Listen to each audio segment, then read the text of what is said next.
Okay. Here's the last subject, the day that turns your life around. Let me just quickly give you a list of 4 emotions that can change your life in one day. Emotions are powerful. Sometimes it doesn't take much to alter your whole life direction.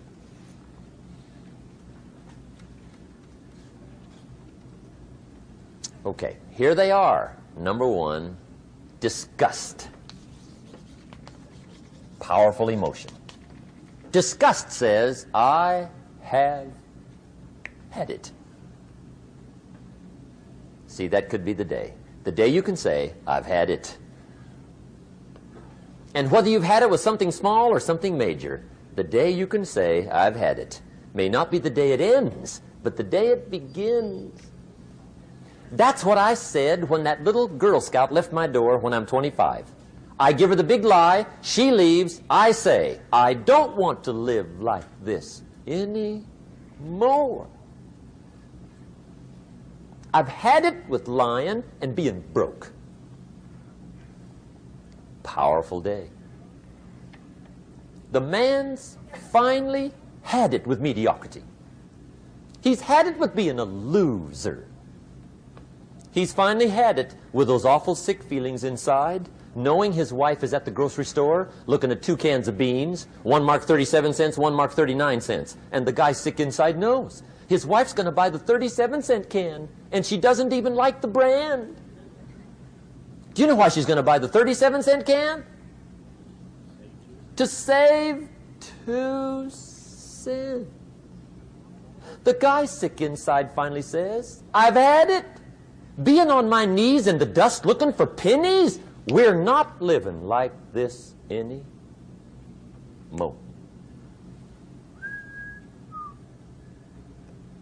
Could be the day that turns your life around. The day you can say, I've had it. He walks into his closet and rips everything in it to shreds and says, I've worn this embarrassing stuff for the last time. And not only will I never wear it again, no one else will ever wear it again. Commit an act that says, I've had it. Powerful. Here's the next one, decision.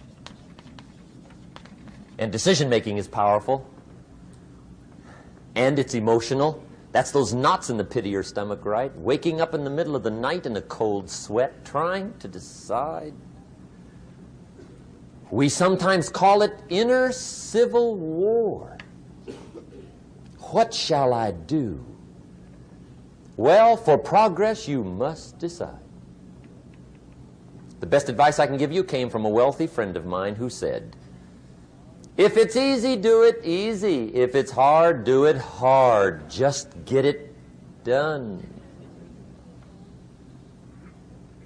If you went home tonight and in the next few days cleaned up a whole list of decisions, that might furnish enough inspiration for the next 10 years.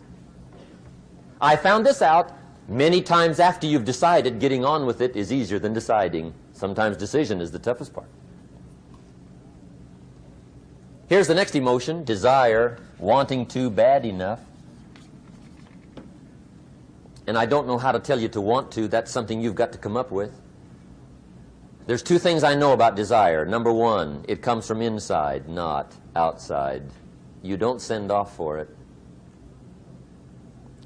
Number 2, I know desire can be triggered by something. Who knows what it might be? Sometimes desire waits and sleeps for something to happen.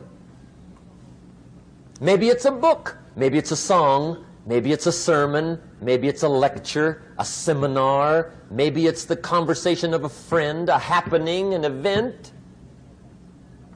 Who knows? The best advice I can give you is what I give my staff. It goes like this: welcome every human experience. You never know which one is going to turn it all on.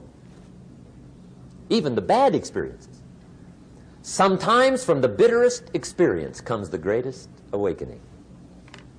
So let down the barriers, take down the walls. The same wall that keeps out disappointment keeps out happiness. Let life touch you. Don't let it kill you, but let it touch you. Here's the last one. This one's powerful. Resolve. Resolve says, I will. Two of the most powerful words in the language. I will. Benjamin Disraeli once said, nothing can resist a human will that will stake even its existence on the extent of its purpose. Shortly put, I'll do it or die. See, that's powerful. That could be the day that turns your life around. The world has a strange way of stepping aside when somebody says, I'll do it or die. The man says, I will climb the mountain. They've told me it's too high, it's too far, it's too rocky, it's too difficult, it's never been done before, but it's my mountain, I will climb it. Pretty soon you'll see me waving from the top. Or dead on the side, because I ain't coming back.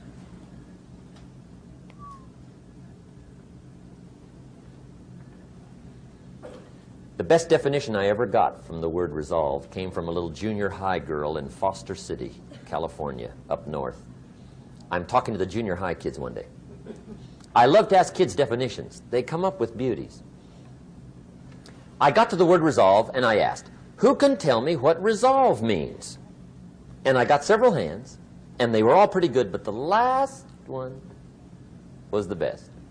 Little girl, about 3 rows back, held up her hand. She said, Mr. Rohn, I think I know what resolve means.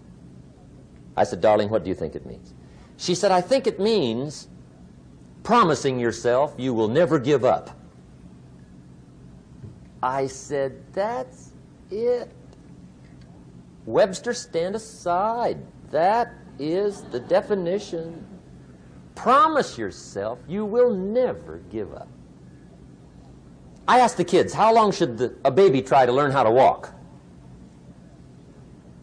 How long? How long would you give your average baby before you shut him off? How long? See, any mother in the world would say, you're crazy. My baby's going to keep trying until it learns how to walk. What a magic formula. Now let me show you what triggers all emotions into activity that brings results. And results is the name of the game. Here it is. Action. Finally, you must do something about how you feel. Jesus, the master teacher, said, don't just be listeners, be doers. The world admires the doers. Whatever it takes to get you to try harder, read more, set your goals, and go for it. Here's the next attitude disease. Over-caution. Some people never will have much. They're too cautious. Now, you can also be too reckless, but you can also be too cautious. This is called the timid approach to life. And my caution was always the risk. Risk used to drive me right up the wall. I used to say, what if this happens? It's called the language of the poor. What if this happens? And on top of that, if this was to happen, look at the fix I'd be in. I better not try. I could always ace myself out. Then I'll tell you what changed my whole life when I finally discovered it's all risky. The minute you were born, it got risky. If you think trying is risky, wait till they hand you the bill for not trying. If you think investing is risky, wait till you get the tab for not investing. See, it's all risky. Getting married is risky. Having children is risky. Going into business is risky. Investing your money is risky. It's all risky. I'll tell you how risky life is. You're not going to get out alive. That's risky. The Englishman says, well, if that's the way it's going to work out, let's give it a go. Right, that's what it's for. Give it a go. Somebody says, yeah, but I'm looking for safety and security. Fine, then huddle in a corner. We'll cover you with a sheet, bring you 3 meals a day. And we'll protect you, feed you, look after you, care for you, we won't let anything happen to you, and you'll probably live to be 100.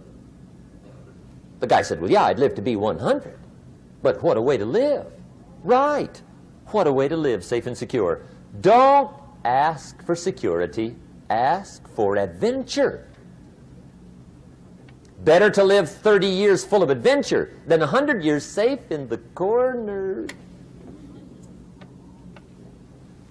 And see, it's not important how long you live. What's important is how you live. Here's the next attitude disease. We're almost through with this motley list. In fact, we're almost through. Hang on. The next one is pessimism.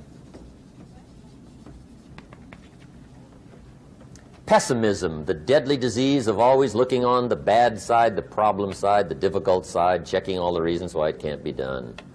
The poor pessimist leads an ugly life. He doesn't try to figure out what's right. He tries to figure out what's wrong. He doesn't look for virtue. He looks for faults. And when he finds them, he's delighted. How ugly. This is the poor guy who looks through the window, doesn't see the sunset. He sees the specks on the window.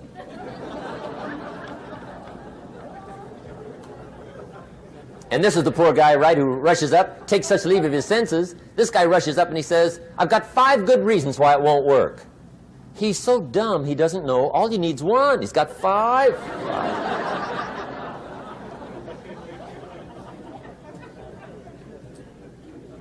To the pessimist, the glass is always half empty. To the optimist, the glass is half full. Why would the same measure affect people 2 different ways? Answer, it all depends on how you look at it. Our lives are mostly affected by the way we think things are, not the way they are. The way we think they are affects us most. There's a subject we don't have time to get into tonight called better thinking habits. One of the major things Shove taught me when I met him, he said, poor thinking habits keeps most people poor. Not poor working habits. Most people work hard, but they don't think hard. And Shove taught me that the mind is like a factory, a mental factory. And whatever you think about all day long pours ingredients into this mental factory. And that's what builds the economic, social, financial fabric of your life. He quoted me a Bible phrase that says, as you think, so you become. How awesome. When he talked about poor thinking habits, he had me. I used to start the day reading the morning newspaper. I mean, you can believe that or not. I'd get a cup of coffee and read the paper. I'd load up on wars and riots and murders and stabbings and killings and bank robberies and muggings and car wrecks and tragedies. I'd even read the back pages. I seem to like that stuff for some weird reason. I'd load up on all that, and then I'd start the day. You can imagine the kind of days I used to have. You walk around on your financial knees. They call you economic peewee.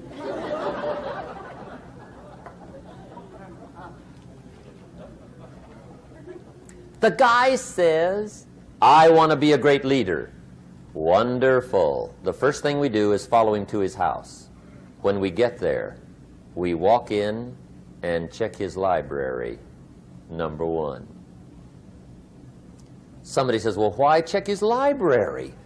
The reason is because what a man reads pours massive ingredients into his mental factory, and the fabric of his life is built from those ingredients. You would not believe what some people have got in their house to read. You would not believe. One of the best dressed up words I know for a lot of it is trash. Can you imagine dumping a barrel of trash into this mental factory every day and coming out with a rich, dynamic, positive life? It can't be done. You might as well try making a cake with cement. The kids back in Danbury, Connecticut, high school, they're asking me questions one day. I'm talking to the kids. Kids got good questions these days. One of them said to me, Mr. Rohn, how do you build the good life? I said, it's simple. It's not easy, but it's simple. Here's how you build anything. Select the right ingredients, keep out the wrong ingredients, and it starts with thought. Everything starts with thought. So you must be wise and careful what you think about, because that starts everything. You got to be wise and careful. I asked the kids, what would happen if somebody dropped sugar in my coffee? They said, well, you'd be okay. I said, what if somebody dropped strychnine in my coffee? They said, well, you'd be dead. I said, correct. Lesson 1. Life is both sugar and strychnine. You gotta be careful. I said, what if my worst enemy drops in the sugar? They said, will you be okay? I said, what if my best friend, even by accident, drops in the strychnine? They said, well, you'd be dead. I said, correct. Lesson 2, watch your coffee.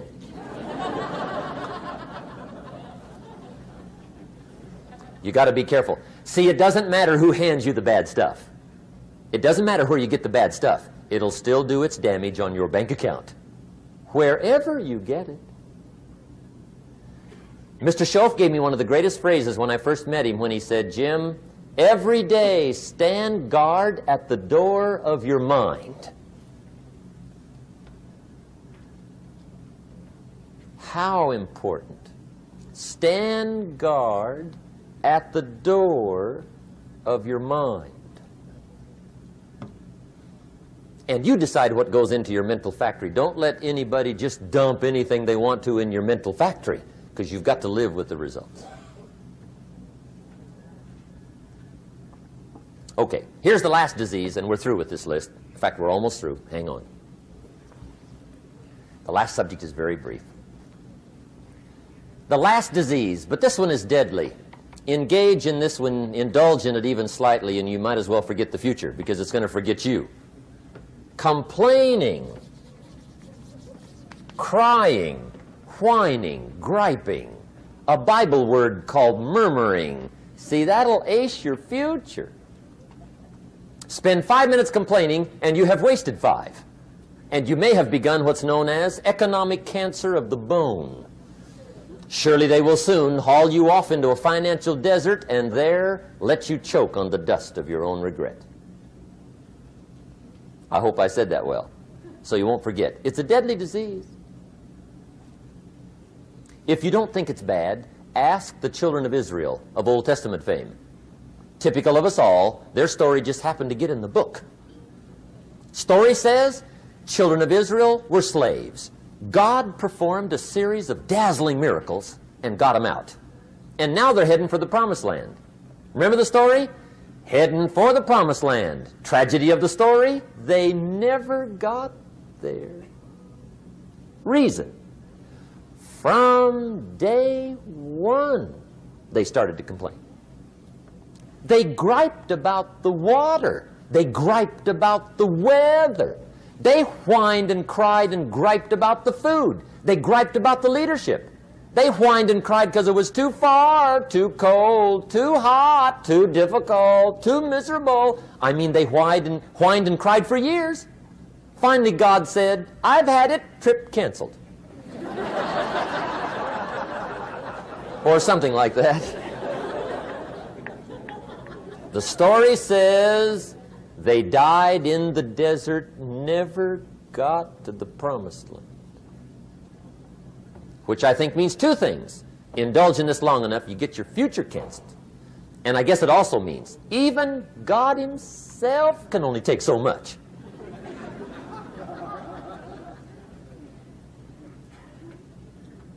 Okay. Just be on the lookout of the things that can destroy all the good you start. The war is on. And this evening, tomorrow, mentally, personally, socially, economically, you got to make sure you're winning the war. And this is part of it.